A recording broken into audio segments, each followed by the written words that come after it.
Eu costumo dizer que o governo Bolsonaro ele é trágico, mas ele é, com toda a sua tragédia, ele é pedagógico, porque ele mostra para a gente um Brasil que ficou camuflado desde a, desde a retomada da democracia, porque a gente quis olhar para frente. E o Brasil é esse país da lei da anistia, né? O país do camuflamento do seu histórico retrógrado, racista, golpista, autoritário.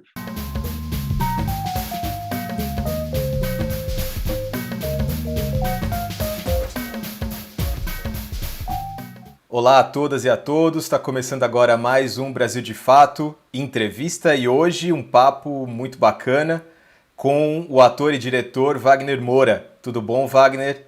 Tudo bom, meu irmão, como você está? Tudo certo. Obrigado, viu, por disponibilizar um pouquinho do tempo. Com muito prazer sempre. Wagner Moura é ator e diretor, nascido em Salvador, fez diversos trabalhos no teatro e no cinema, mas ganhou projeção nacional com a sequência Tropa de Elite, onde interpretava o Capitão Nascimento.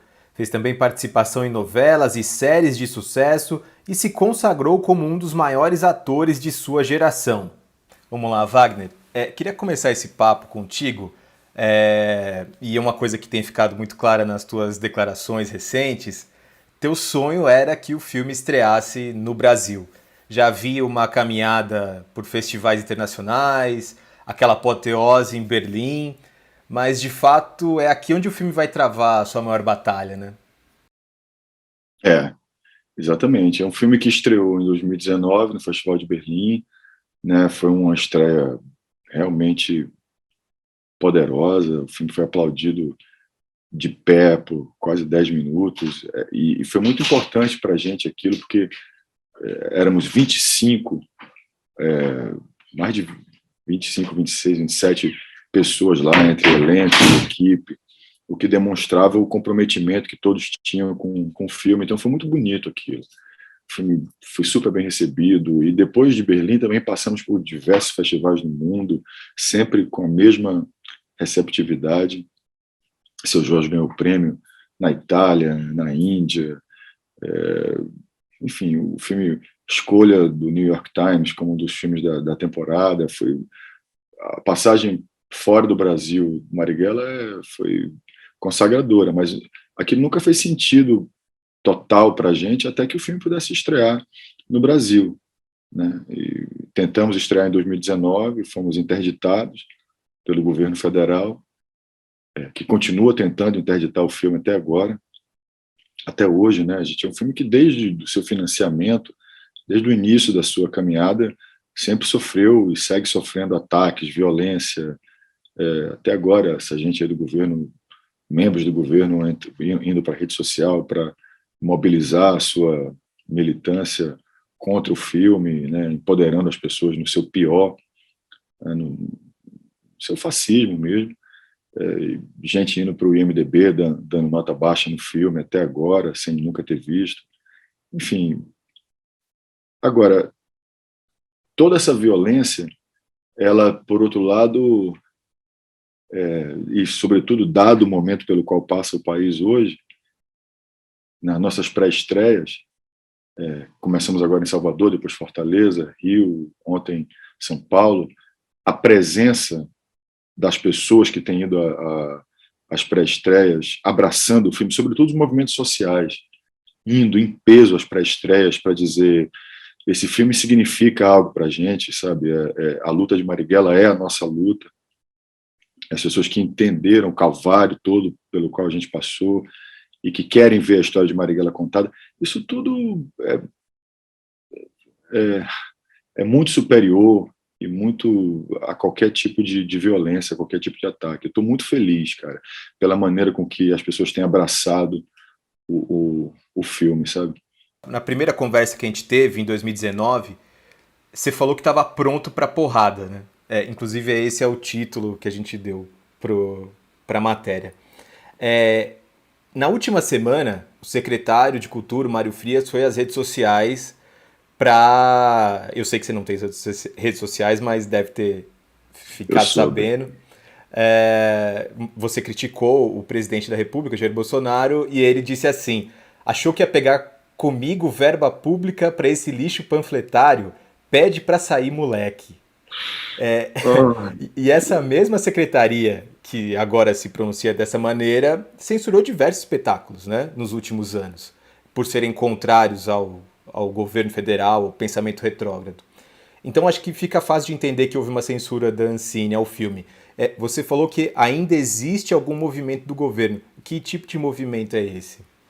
é isso, né? O cara que é responsável pela Secretaria de Cultura no Brasil diz imbecilidades como essa, né? Vai pegar dinheiro comigo. É muito ridículo, né, cara? É muito triste.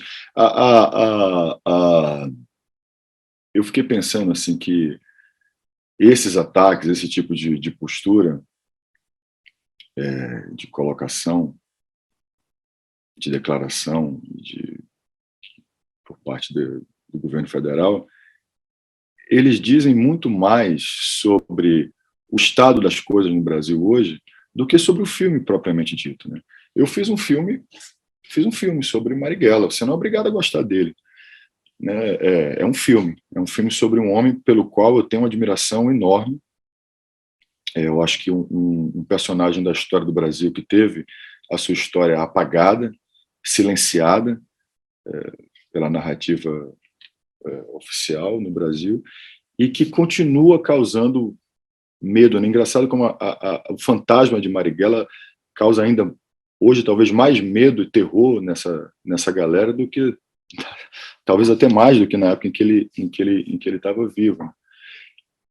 E isso para mim é muito significativo do momento pelo qual o Brasil passa, né? Isso diz muito mais sobre quem são eles e que tipo de pessoas são essas, do que sobre o filme que eu fiz, né? O Marighella era um homem do seu tempo, que continua inspirando, como eu disse, todos aqueles que acreditam na justiça social, né? Um homem que sempre esteve ao lado dos mais pobres, dos mais fracos, dos oprimidos, dos trabalhadores, um lutador pela justiça social, um lutador pelos direitos civis, um democrata, apesar de tudo que dizem de Marighella. Marighella foi um democrata que entregou a sua vida na luta pela democracia no Brasil.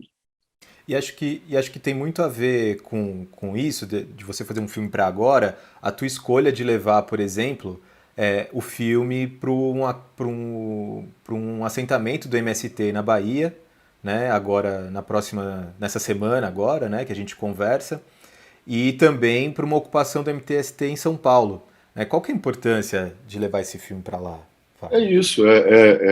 Eu quero aproximar o filme das pessoas pelas quais Marighella lutou, sempre. Eu quero fazer um filme popular.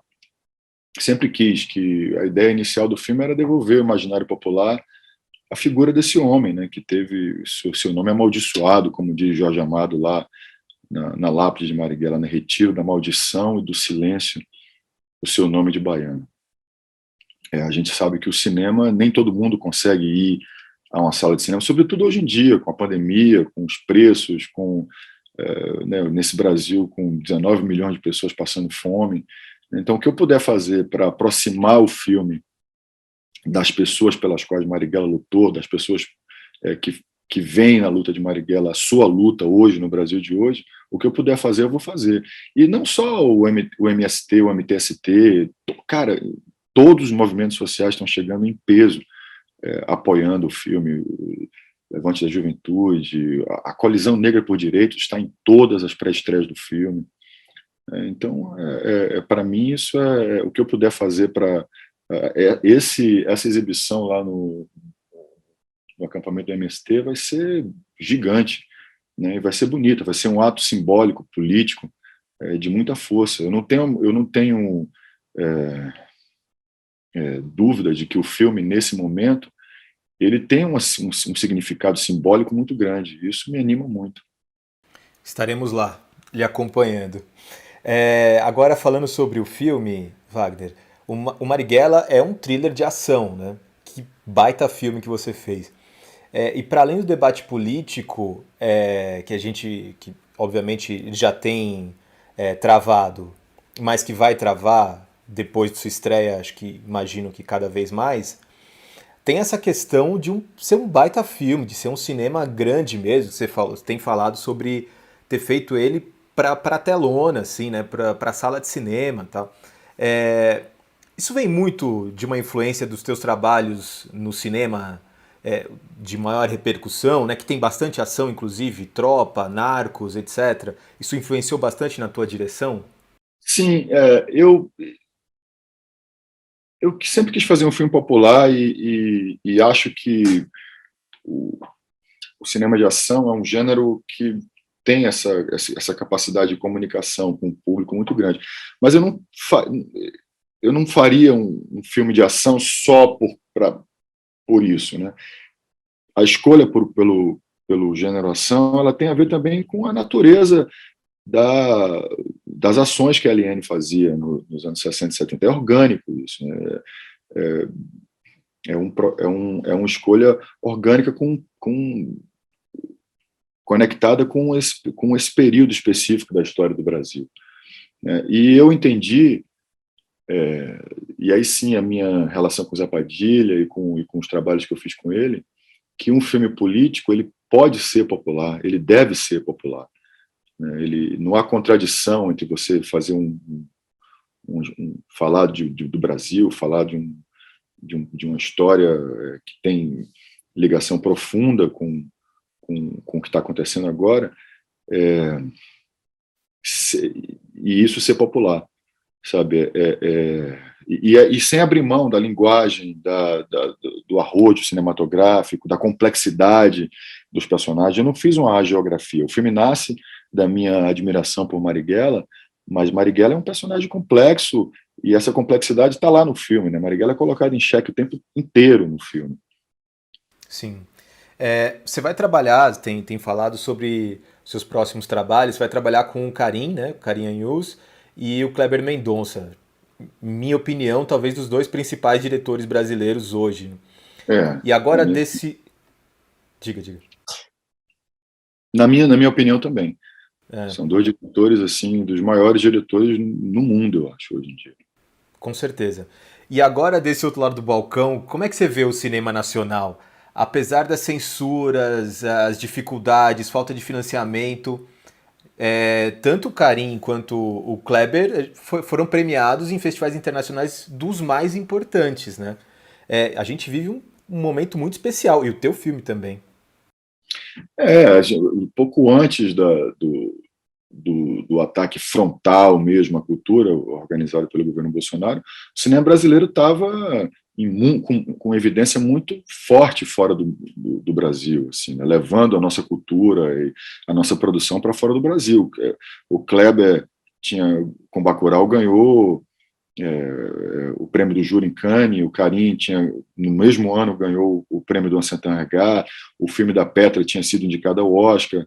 Hoje em dia, o nosso cinema, dito cinema independente brasileiro, foi destruído, acabou, né? Eles destruíram a Ancine e acabaram com toda e qualquer possibilidade desse cinema existir.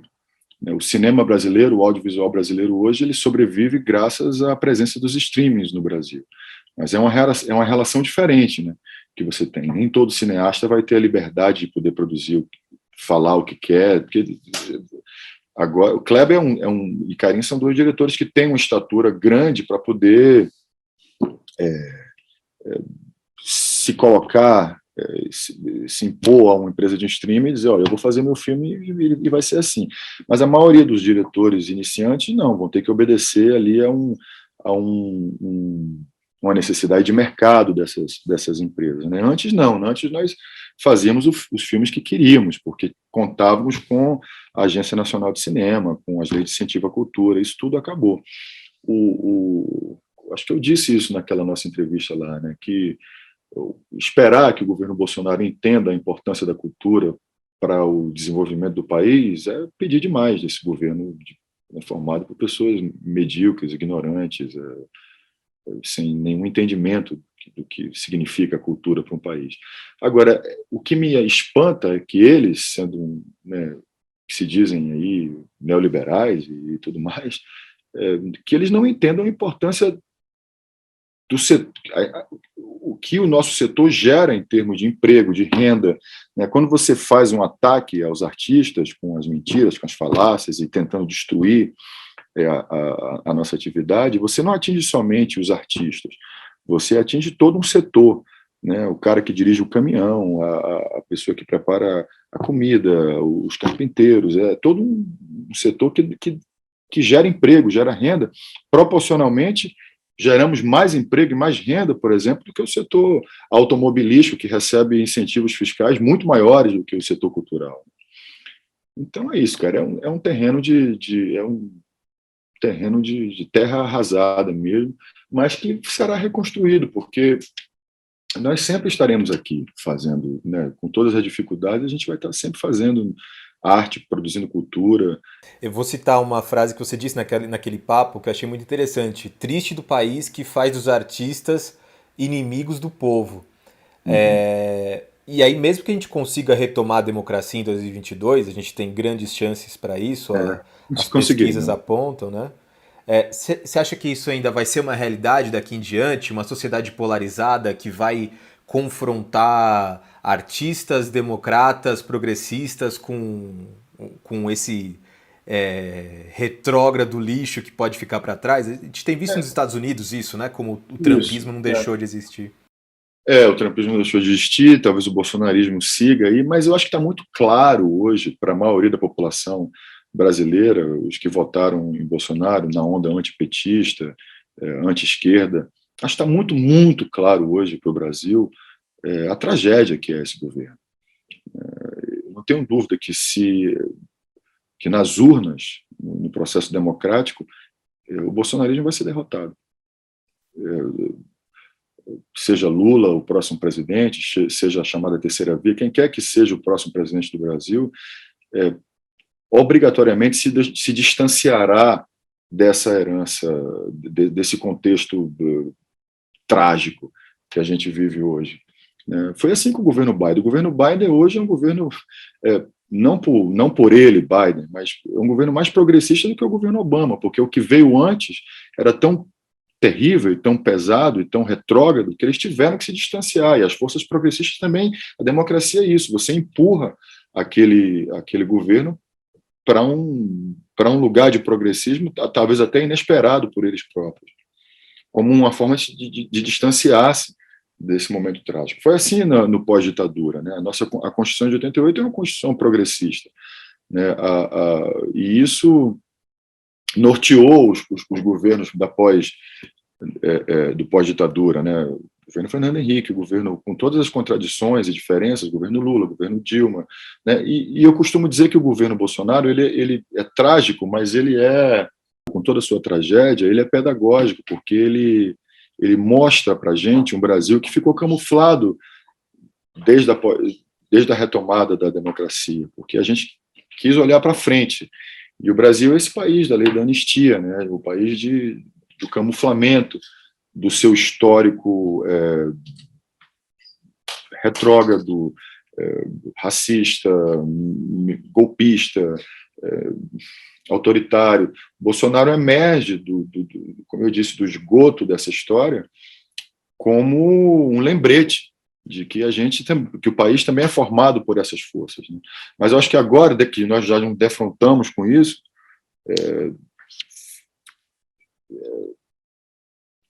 olhamos para isso e acho que o Brasil é muito mais que isso. O progressismo e a vocação que nós temos de ser um país diverso,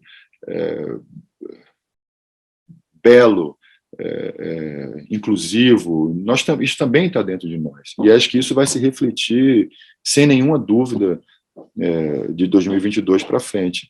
Se não houver um arrobo golpista desses aí, né, que a gente sempre fica temeroso, né, com a população sendo armada loucamente pelo governo, né, esse cara dizendo que só sai do governo se morto ou preso, espero que preso.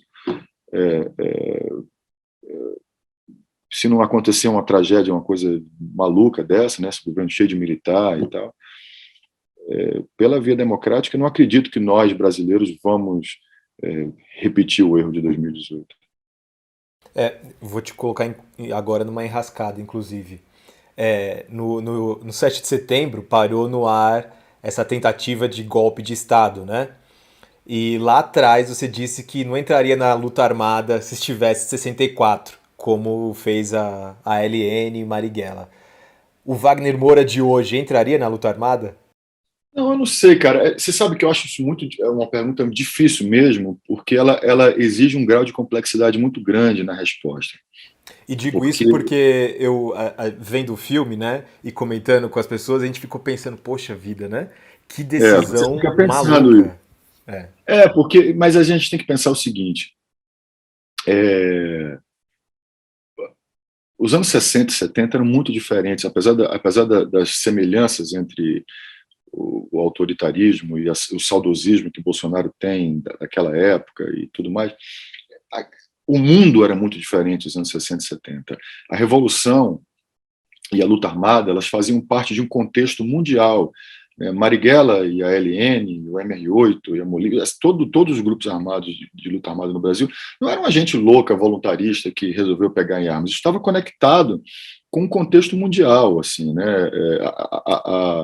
A revolução e a ideia da revolução estavam presentes na cultura do mundo naquela época, refletidos na cultura do mundo. Marighella era um cara que tinha relações com Jean-Paul Sartre, com Godard mandava dinheiro para Marighella. Marighella assistia a Batalha de Argel, do Pontecorvo, o tempo todo. Fora que, em 59, os cubanos, a Revolução Cubana triunfou, o Vietnã, a Argélia se libertou da França. E Havia um ele contexto. foi à China e ele foi a Cuba, né? Foi, exatamente. Ele foi a OLAS lá em Cuba, e aquilo tudo foi muito importante para o contexto, para o Brasil, né? Para aqueles que pensavam como combater a ditadura naquela época. Para muitos, naquela época, a luta armada era uma opção muito viável, muito conectada com o mundo. Né? Hoje em dia, isso não sei se isso faz muito sentido, né, no mundo do Brasil de hoje. Espero que a gente não chegue a um ponto em que faça sentido. Né? Assim, Marighella era um homem do seu tempo. Né? Quem é anacrônico é Bolsonaro. Né? Quem é anacrônico é o grupo que está no poder hoje em dia, né? Enfim, que exorta seus seguidores a irem às ruas pedir a volta da ditadura, o fim do Supremo.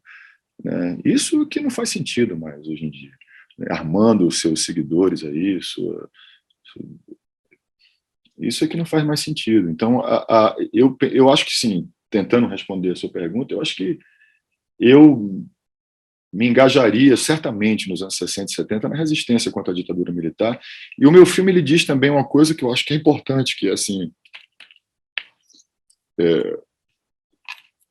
havia muita gente nos grupos de apoio à resistência à ditadura que não pegavam em armas.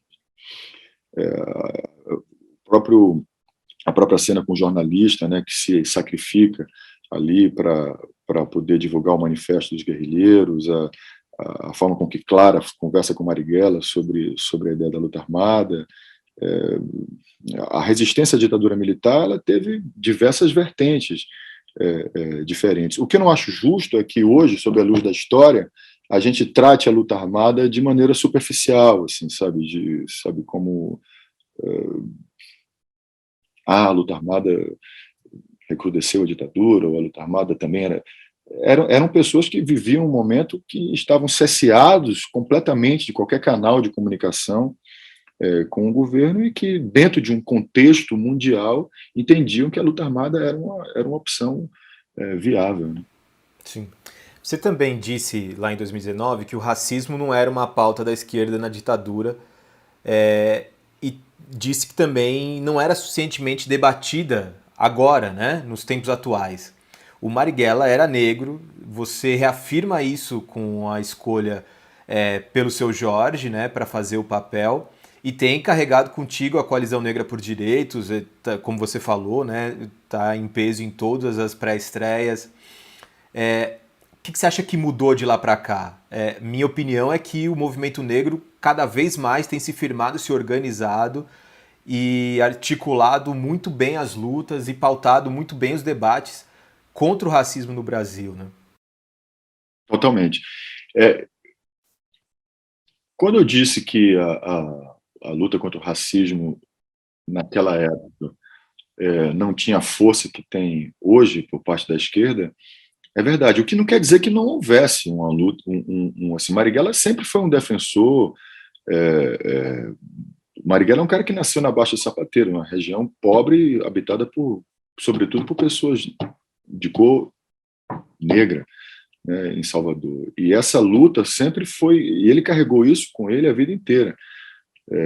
Marighella era filho de uma mulher que nasceu em 1888, justamente no ano em que o Brasil foi o último país do mundo ocidental a abolir a escravidão. Essa mulher era filha de escravos sudaneses, né, vindos da malês, né, que no Yorubá e malê, né, que eram muçulmanos, que eram negros que da região de onde vieram, primeiro, eram alfabetizados, tinham noção de matemática e eram adestrados nas lutas de revolta lá já nos seus países na África. Então, quando vieram para Salvador, sobretudo, essa população ficou sobretudo na Bahia, foi a galera que deu mais trabalho aos senhores de engenho aqui, sendo a revolta dos malês a mais poderosa e significativa de todas. Desconectar a luta de Marighella dessa sua herança ancestral seria um erro histórico brutal. Na época em que a gente falou disso, eu tinha escolhido Brown, né, que tem uma cor de pele mais parecida com Marighella, que tem uma representação simbólica muito forte hoje em dia, como um poeta também, né. Brown é marighellista, né, mesmo antes de eu conhecê-lo. Mas quando eu optei por Seu Jorge, na época, e quando eu falei com vocês, talvez não tivesse suficientemente claro na minha cabeça a importância que tem, que eu acertei sem saber, porque para mim, na época, eu só queria que fosse um cara preto. Assim, não me importava se ela é mais escura ou menos escura, não podia ser mais claro. Hoje em dia, eu acho que o fato de Seu Jorge ter a cor de pele mais escura do que a de Marighella e do que a de Mano Brown, o fato de eu ter empretecido Marighella foi um acerto muito grande, porque eu fiz o caminho inverso da história do audiovisual brasileiro, que embranquece os seus personagens históricos. Então, quando eu empreteço Marighella, de novo, mesmo que não tenha sido uma coisa consciente na época, eu estou reafirmando a negritude de Marighella e dizendo, por exemplo, para a Coalizão Negra por Direitos e para os movimentos negros em geral, que esse foi um lutador importante para a justiça social, para a democracia, no direito dos mais pobres, das desigualdades civis, e que esse homem era negro. Portanto, que um menino negro possa olhar para esse cara hoje e dizer: esse homem era negro, eu tenho orgulho dele, e era um homem negro, isso para mim é muito importante, sabe? Faz muito sentido. Faz muito sentido. Então, agora, para a gente encerrar mesmo, Wagner, sobre o cenário eleitoral de 2022. Você deve estar por aqui, né? Tem trabalhos com Kleber, com Karim, enfim, deve ter algum trabalho aqui no Brasil ainda.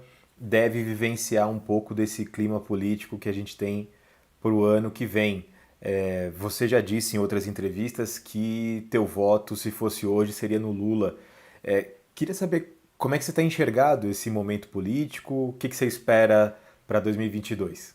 Eu acho que a luta hoje é por a retomada da democracia plena. Quer dizer, democracia plena nunca tivemos, mas assim, a retomada de uma base democrática que já tivemos antes e que dali em diante deveria progredir, deveria ir adiante. Nós fomos para trás. Né? É um terreno de terra arrasada. O governo Bolsonaro não é um governo que construiu nada, é um governo de destruição. Ele destruiu basicamente tudo que havia de bom. Todas as conquistas que a gente chegou na nossa jovem democracia foram destruídas. Então, eu acho que agora é um cenário de construção. A gente tem que voltar com os passos e construir. Se a eleição fosse hoje, eu votaria em Lula. Embora lá atrás, na época dos governos do PT, eu pensasse que o Brasil precisava dar ainda um passo ainda mais adiante do que o PT representava. Mas eu acho que agora é a hora da gente reconstruir, né? E eu acho que, nesse momento, a minha opção é pelas políticas de inclusão social. E eu acho que Lula também é um cara que aprendeu e se afetou muito por tudo isso que a gente está falando, né? O próximo governo Lula, mesmo sendo ele esse político hábil e conciliatório e tudo, é nossa responsabilidade também levar um possível governo Lula para um lado mais progressista, né? Forçá-lo aí a caminhar mais para a esquerda do que talvez os governos do PT passados foram. Tomara. Wagner, muito obrigado por esse papo, viu? Brother, sempre bom falar com você, cara. Obrigado, meu irmão. Boa sorte Valeu. com o filme. Obrigado, irmão. Valeu.